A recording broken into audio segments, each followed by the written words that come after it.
যে বিষ খেয়ে মরেছে জাহান্নামের বিষ খাবে।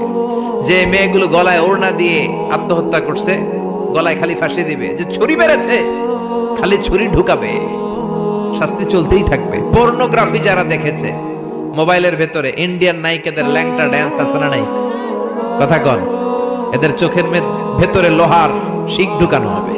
যারা পর্নোগ্রাফি দেখেছো, যুবক যারা যারা পর্নোগ্রাফি দেখেছো, যারা উলঙ্গ নারীদের নৃত্য দেখেছো, ওদের চোখের ভিতরে দিয়ে গরম লোহার শিক ঢুকিয়ে দেওয়া হবে।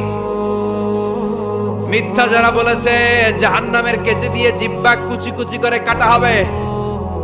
অন্যের জায়গা মেরে যারা খেয়েছে, গোটা জমিনটারে ওর কাঁধে চাপিয়ে দেয়া হবে। ঘাড়ে কর। 1 বিঘত জমিন অন্যের কাছ থেকে মেরে খাইছে, 7 তবক জমিন তার ঘাড়ে চাপানো হবে। ঘাড়ে কর, কতটুকু খাইতে পারোস খা। দুনিয়ায় যে বিচারগুলো আমরা পাই নাই, ওই বিচারগুলো সেদিন করবে।